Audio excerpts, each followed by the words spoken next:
नमस्कार दोस्तों, स्वागत है आपका हमारे चैनल में। आज हम इस वीडियो में बात करेंगे कि जो नए केले के प्लांटेशन जो लोग कर रहे हैं, मतलब इस साल नए केला शुरुआत की है, तो उन किसानों के लिए ये वीडियो काफ़ी मददगार होगा। तो हम बात करेंगे, अगर आप सिंचाई ड्रिप से करना चाहते हैं तो अपनी ड्रिप कैसे बिछाएं। जैसे हमने अपने एक तरफ लिया रखा है, केवल दोनों ड्रिप हमारी पौधों के पास हैं और बीच की नाली हमारी खाली पड़ी रहती है। तो इस संबंध में आपको हम बताना चाहेंगे कि ड्रिप से यदि आपकी सिंचाई है या आपके फ्लड भी करना चाहते हैं तो किस प्रकार से आप पौधे लगाएं जिससे आपको मतलब फ़ायदा अच्छा होगा। तो जैसे हमारा ये फ्लड इरिगेशन होता, तो हमने जो ये नाली बना रखी है, घास में आपको सही नहीं दिख रही होगी, ये हमारा नाली बनी है 2 फीट की, जो घास से आपको नहीं दिख रही होगी, मतलब गहरी बनाई हमने, 2 फीट गहरी नाली है। इससे आप नाली बना सकते हैं और इसी में पानी आप दे सकते हैं। और अगला तरीका आप ये अपना सकते हैं, हाँ जैसे ये आप देखिए 2 फीट की नाली हमने बनाई थी, ये फ्लड इरिगेशन के लिए है। और यदि आप ड्रिप कर रहे हैं तो ड्रिप में आप हमेशा डबल ड्रिप डलवाइए, पौधे के एक इस तरफ डलवाइए और एक दूसरी तरफ डलवाइए, क्योंकि डबल ड्रिप के बिना जो है आपका पौधा बहुत ही अच्छा नहीं चल पाएगा। कि कुछ मान लीजिए जो ड्रिप लगाने आता है वो बताएगा एक ड्रिप से काम चलेगा, ऐसा आप बिल्कुल ना करिए। आप डबल ड्रिप डालिए और ऐसे ही आप नाला बनाइए और इसमें कचरा मल्चिंग एक तरफ करिए। कचरा मल्चिंग से ये फ़ायदे देख सकते हैं कि अब इधर देखिए, जहाँ कचरा मल्चिंग नहीं है बहुत सारी खाद उगी, मतलब घास फूस उगी हुई है, और इधर देखिए घास फूस हमारी बिल्कुल नहीं है। और अच्छी बात यह है कि हम अन्य खेत में, जैसे हमारे यहाँ बहुत हल्की भी बारिश होती है, तो हल्की बारिश जो है इसी तुरंत बारिश से नम हो जाता है पूरा बेड, और इसमें बारिश का जो नमी है वो मेंटेन रहती है, क्योंकि जल्दी जो धूप वगैरह होती है इसमें नहीं नीचे जा पाती है।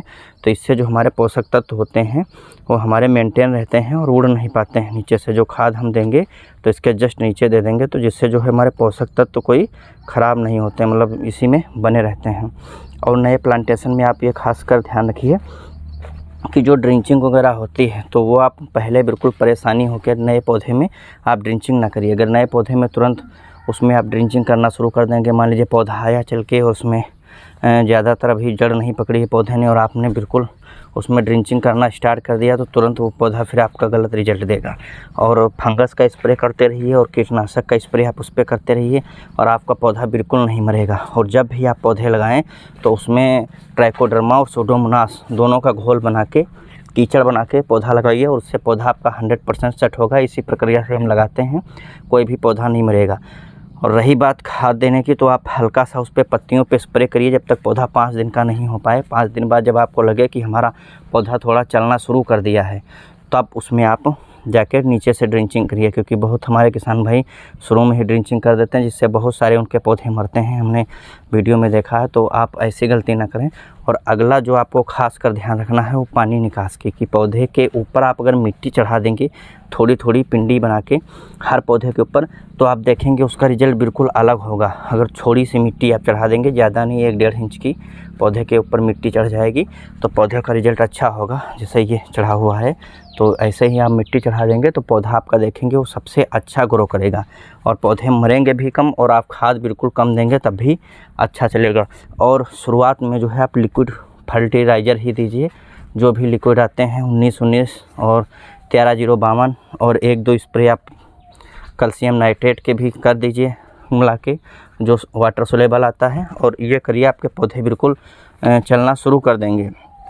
और छोटे पौधों में खास ध्यान रखिए कि आसपास जो है खरपतवार ना होने पाए। अगर खरपतवार होगा तो आप कोई भी खाद देंगे तो वो अच्छा से काम नहीं करेंगे।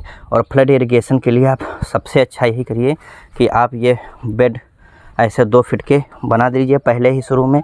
और बेड बनाने के बाद ये हमारे मान लीजिए दूसरे साल की पेड़ी हो गई, तो ये कटने के करार पे है, और घास के कारण हम आपको वीडियो में दिख भी नहीं रहा होगा, लेकिन बाकी इसमें 2 फीट गहरा बनाया था हमने। तो इससे ये फ़ायदा होता है कि अगर बारिश होती है तो इसमें पानी आके ठहर जाता है, और धीरे धीरे जो है इसको पौधों को देता रहता है। और हमने जो ये चुना था ग्राफ 5x7 चुना था, तो 5x7 भी अच्छा ग्राफ है। इससे जो है पूरी आपकी ज़मीन का यूज अच्छे से हो जाता है, क्योंकि जिगजैग में इसमें पौधे लगते हैं, जो कि आपको वीडियो में दिख रहे होंगे। तो आप चाहे ग्राफ जिगजैग अपनाएं, या आप चाहें तो ग्राफ 6x6 का भी रख सकते हैं, वो आप अपने सुविधा के अनुसार आप रख सकते हैं। लेकिन हमारे हिसाब से 7x5 बहुत बेटर ऑप्शन रहता है, क्योंकि पौधे आपके उतने ही लगेंगे। नाली से नाली 7 मान लीजिए 7 फीट रहेगी और पौधे से पौधा 5 फीट रहेगा। इससे आपको सबसे अच्छी सुविधा ये होगी कि यदि आप नाला भी बना रहे हैं तो उसको बनाने में चौड़ाई मिलेगी, और बेड भी बना रहे हैं तो बेड भी आपका थोड़ा चौड़ा बन जाएगा।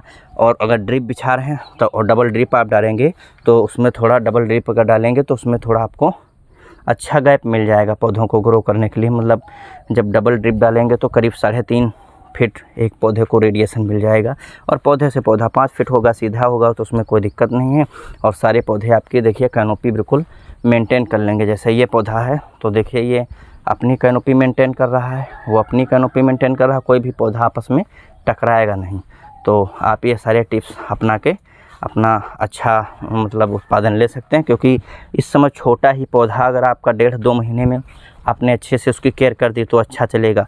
जब तक छोटा पौधा है 1.5-2 महीने में अगर अच्छी केयर नहीं हो पाई तो फिर पौधा मान लीजिए बढ़िया चलता नहीं है, और आप बाद में फिर मेहनत करेंगे तो जैसे अब हमारे में शुरुआत ख़राब हो गई थी तो वैसे ही ख़राब चल रहा है, लेकिन फिर भी हमने इसको काफ़ी सुधार दिया है, और जो भी आपको रिजल्ट होते रहेंगे तो हम इस पर डालते रहेंगे। धन्यवाद।